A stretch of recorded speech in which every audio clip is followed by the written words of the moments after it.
Hello, Idaho and Colorado. This is the Exact Marketing Podcast, where we go on a road trip state by state across the country and figure out how all of your favorite agencies are thriving and surviving in all the different regions throughout the U.S. I'm your host, P. Funk, and here with me today is Jill Coyle of Colvita Creative, with offices in Boise and throughout Colorado. Jill, welcome. Thanks for joining me. Thank you.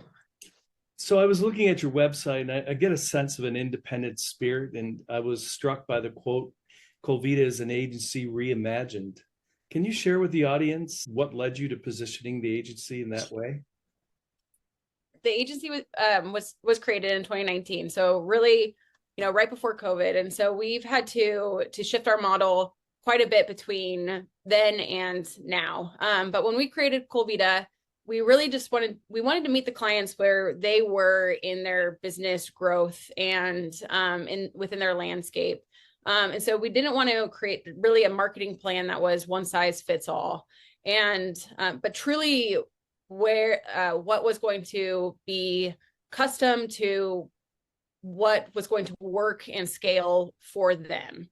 And so when we say we're an agency reimagined, is that our services can be not a one service or that a specific plan is going to just pigeonhole them into a way of thinking, but that we really will understand who they are, what they stand for, why they were created, what is their purpose and why, and then come up with the marketing strategy and plan that truly fits them. And so those ideas we might not know before really identifying and coming up with their purpose. And so those ideas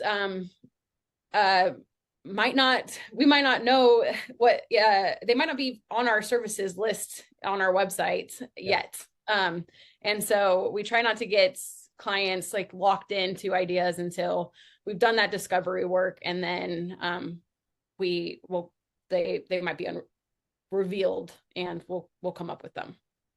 Yeah, that makes sense. It goes along a line with another quote that I saw on your website, that we're your co-pilot, your secret weapon, and the ally that always has your back. I just thought that was great. It sounds like that's how you're doing it.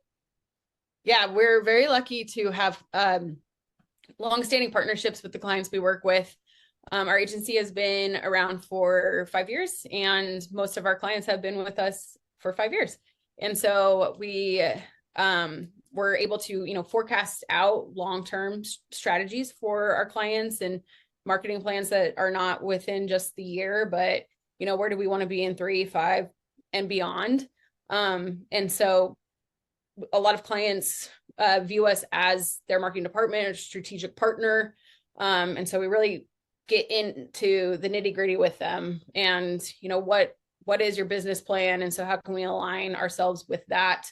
And so we end up building this relationship that is beyond just talking marketing, but really, where do you want to be? Where does your business want to be? And we start it. So the relationship goes deeper than, and talking about like, what's the legacy of your brand? What's the legacy of you and your vision? And so that, the relationship is pretty deep, and we're proud of that. That's really awesome. I love it. What unique challenges do you find you're having today in getting those clients to that 3 to 5 year plan?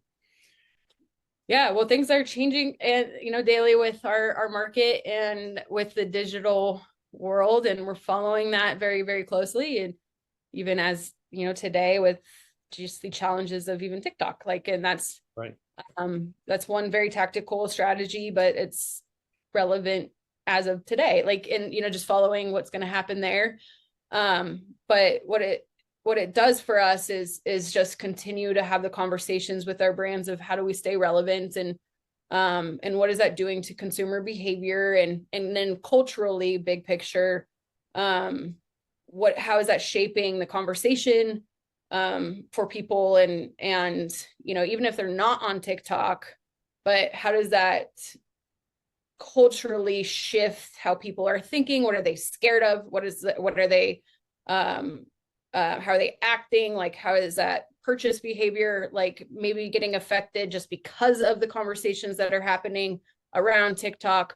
And so how does that kind of shuffle down into then our clients and what they're selling or promising their target audience? And so we're constantly having to look at our marketing strategy and evolve it based around that. And then with conversations like that, like those cultural avenues, like with like such as TikTok, then that can predict things like political climate or economical climate that can affect just consumer behavior around like purchase behavior.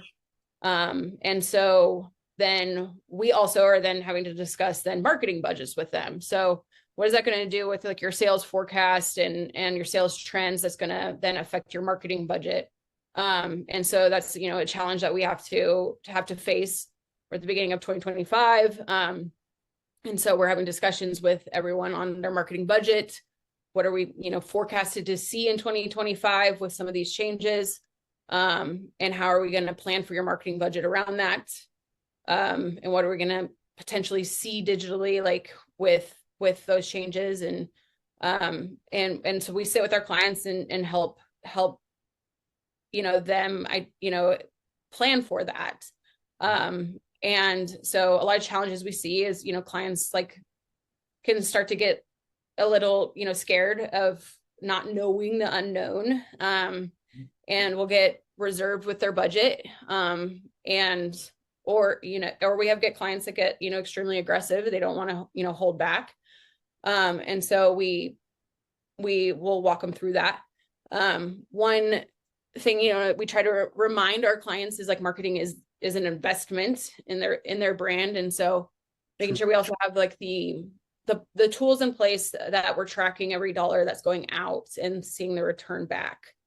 And if we're not seeing the return back, then how can we then make the decisions to pull back? But usually that every dollar that's going out on behalf of our client, that we're seeing a return in positive back. So every dollar going out, we see $5 coming back. Mm-hmm. So shifting that mindset with our clients that it's not money going out, it's actually invested back into the business. And so that's a challenge that we come across, is getting our clients to like shift that mindset that it's actually driving the revenue back to them. Right. Yes. We all simply have to be nimble and fluid these days and respond to any opportunities. Along that line, is there a trend or trends emerging that you're seeing for 2025? Yeah, well, this isn't necessarily a new trend, but I just get asked it a lot. Yeah. Is influencers. So not new, but it happened to be a hot topic going into this year's budgets. Mm-hmm. People kind of trying to figure out what to do there. If it's been, died out, is it still relevant? And we definitely are still seeing it very working really well for our brands. We work mostly in tourism and hospitality, mm-hmm. And outdoor recreation. And we're seeing that more and more of our type of clients are putting more budget towards that and like partnerships. Yep. And that it hasn't died out if you're doing it correctly. So we're seeing, so we've been having these conversations like very, very individually with our brands. And so that's why I'm bringing it up, is a lot of our brands were questioning it. And so looking at them individually, like, is this the right strategy still? And across the board, it was like, yes.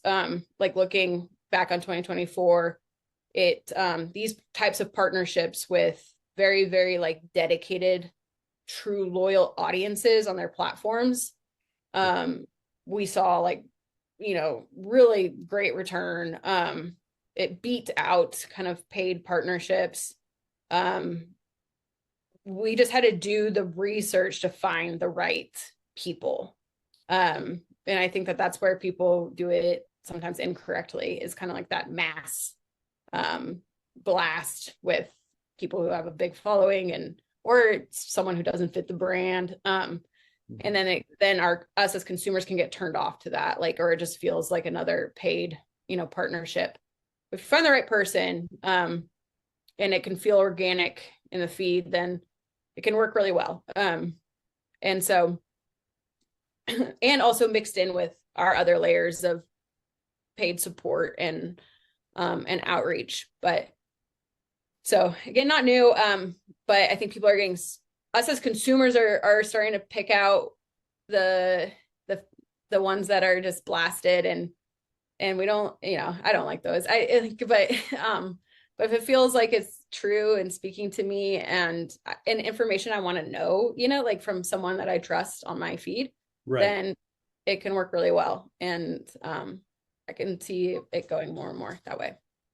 It's interesting that you brought that up, because I thought I was unique. In the last 6 months, 3 different clients have asked about influencers in the correct way. They've actually said, do you do anything with micro influencers? Yep.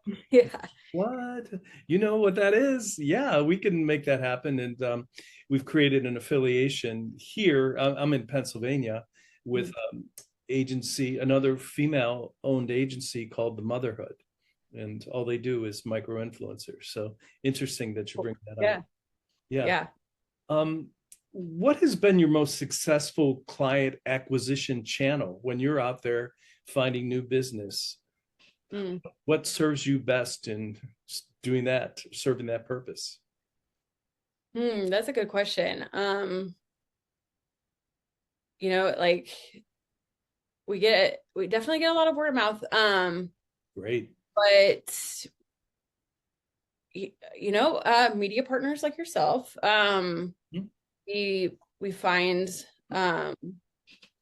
refer us to a lot of new clients that our media network goes really deep. We will build relationships with media partners that we work with, and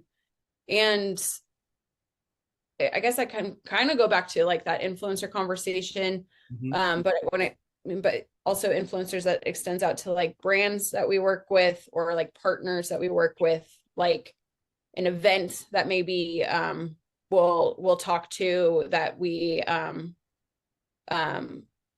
will work with one of our clients to sponsor an event or something like that, and they get to know us, and then they'll be like, hey, like, we also work with so-and-so, and they didn't have an agency that could, that helped them coordinate this stuff. Like they might benefit from working with someone like you, and start to make that connection. And so I guess when I say like word of mouth, it's through connections like that, that they start to get to understand what we do,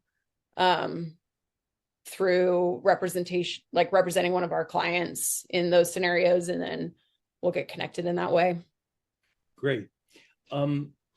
Has your positioning of the agency, did that lead you to Boise, Idaho, or were you always in Boise with the physical office, or was there a strategy behind opening in that particular market? Yeah, that's a great question too. So I started the company in Colorado, in Vail, Colorado, and which is a resort town. Right. And my background is always, I've been drawn to tourism and hospitality my entire career, and then snowboarding, ski industry. So it's kind of the hub for it. And then we started. So we have a significant amount of our clients, and we have employees within the state of Colorado. And our client base started to kind of spread through the Mountain West, and Vail was a great spot centrally for our client base in Colorado. But I needed to get on an airplane a bit more, and I have family happens in Boise, and love this area. And then this is a central location for kind of our clients that are in Wyoming, Oregon, California, Idaho, Utah.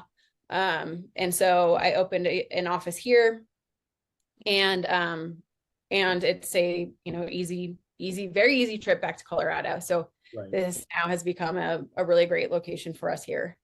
And then also with the university here, we have gotten so much talent out of the school. And so that's been really cool, on kind of an accident, but it's been really great to have that here. And just for the audience, you're referring to Boise State? Boise State, yeah. Yeah. The football stadium with the blue carpet, right? Blue turf, yep. Blue turf. Yeah. Blue turf. Yeah. Oh, that's cool. Well, I'm glad I asked that question. Again, looking forward, how do you balance scaling the growth of the agency with that quality delivery to these longtime clients? And it sounds like loyal clients. Yeah, yes. That's been an awesome learning curve. I've been very, very fortunate to have a really amazing team. And that's something that from day one wanted to create a culture that of continued growth and education for everyone that works here, and for them to be really, really proud of the work that they're doing, and happy to show up every single day. And it's also really great that we have a client portfolio and lists that are really cool clients, and we get to produce and work on fun things, and work that we're really proud of. And so I have this team of great people that are just driven, and and show me how to things that I didn't know how to do, and keep me up with trends. And so letting them loose on projects has been really fun to see. And so it's definitely balance of setting them up in positions of success, and getting them the tools that they need, and the guidance, and support, as far as like bandwidth, and making sure that they're able to do what they have promised clients, and have resources. And so we're always keeping an eye on that, and like eye towards growth, and also like a balance of not taking on too many clients at the same time, but how do we like scale and say yes to work, so we can provide for the client or our staff that is here, and get them like in positions like where they can continue to strive. But I learn every single day on how to do that. Yes. And but I'm like very, very thankful for our team that is here, because they are so adaptable, and like have the energy and willingness to keep going. And it's been really fun to see. It seems like strong teams are integral to everybody's success these days. And it sounds like you're a bit choosy with the clients that you decide to work with. Yeah. Yep. We, well, like to a degree, yeah. We attract like certain clients as well. Cause we're not for everyone. Right. We are a branding agency, and full service. And so we work really well with clients who are out of that startup phase, and have a sense for marketing, have either been handling it in-house, and outgrown it, have a defined marketing budget, but they're wanting to grow. They just maybe don't know how to or what to do with it. And looking for like that partner, like we're talking about, to come in for that long-term, established relationship to take them to that next level. And so where we, don't really work is startups, or someone who's looking for someone in-house to kind of manage different departments. I'm happy to discuss their needs and find someone that's the right fit for them. Mm-hmm. Um, Yeah. or, we're not great with people who just come in and see like one component. We like to see like holistically what's happening and how can we tie pieces together.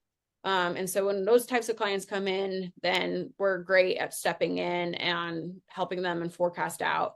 And so in that way, we'll definitely get like specific on where we're the right marketing agency for them. And then if not, then we'll help them find the right specific person that is specialized in a certain thing, that can step in and help them with that.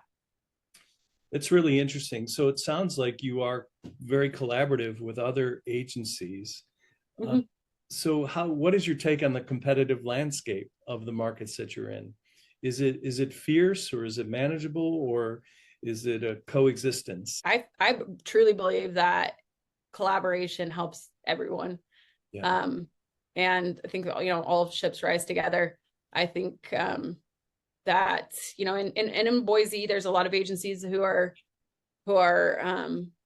about, similar size as me. And I love to collaborate with, the owners of those agencies and see like what they're doing, what they're seeing, what they're kind of what's out there. And also like, pricing, like structure, like what's going on there, like, and how can we work together?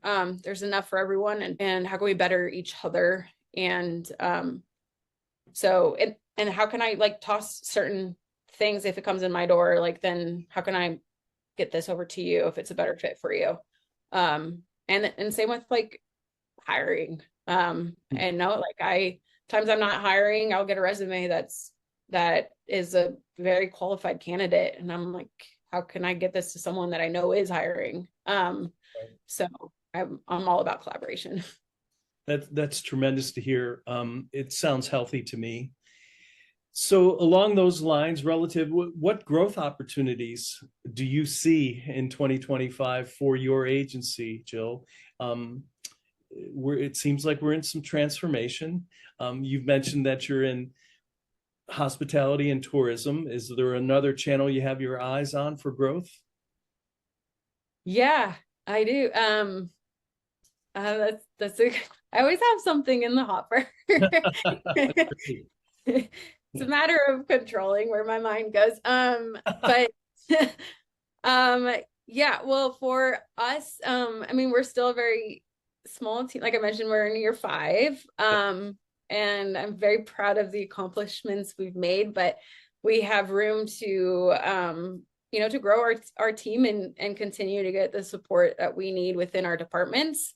And see the team members that are here and get them built up, and the mentorship and the support that they need. And so I'm always looking to grow out them and get them experts in the field, and them supported with it and with our clients too. And so looking at that, and the talent on our accounts, but then also the services that we offer. So like within the channels that we do provide, and then how they are evolving, and that making sure we're staying up to date with trends, and that the service items that we're providing are accurate and relevant, and comparing them to previous years, and if we're seeing any downward trends anywhere, like should we be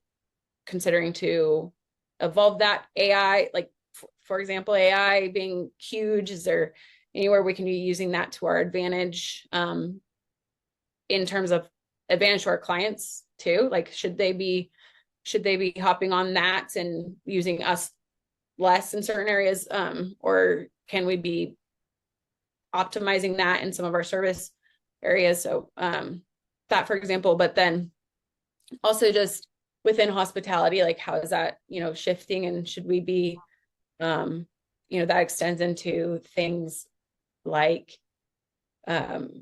new areas of growth, or like construction and kind of architecture and engineering, like. And so we have clients within that space, and how can we use what we're learning there into other avenues. So yeah, my mind keeps me up at night. It's always working. I can relate. So it's organic growth and expanding on some of these channels you're already working in. There's different tangents that you can pursue, it sounds like. Yeah. Yeah, cool. This is really the last question I have for you, and it's what advice would you give other agencies who are looking to expand their base in 2025? Yeah.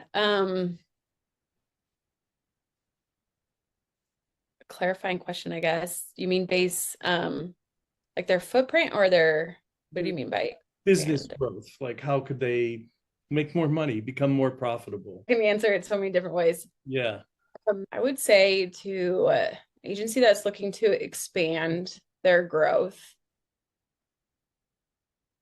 continue to network, get out in the community, outreach, get your people, your team and team members out there, shine a light on them and their skill set and understanding like what makes them, their what are their passions and see what makes them excited to show up for work and what do they follow in their free time and see what's there. So maybe you don't need to work so hard at building in something brand new. Maybe there's something that's there to uncover naturally that you could put into play pretty easily. Let highlight them out in the world, and things start to kind of come in naturally. cool. So last thing for you, is there anything that I haven't asked that you'd like to share with the audience about Colvita Creative? I think you covered everything. I can't think of anything. All right, That cool. was fun. Yeah. Yeah. Well, I appreciate that very much, Jill. I appreciate your time. Yeah. I appreciate your candor and willing to be open with those answers. And I thought they were very thoughtful. And again, I just love the tone of your website. It seems that it has its own energy, its own spark, its own independence, and it really comes across well. Cool. I love that feedback. That's great. Well, you're welcome. You're welcome.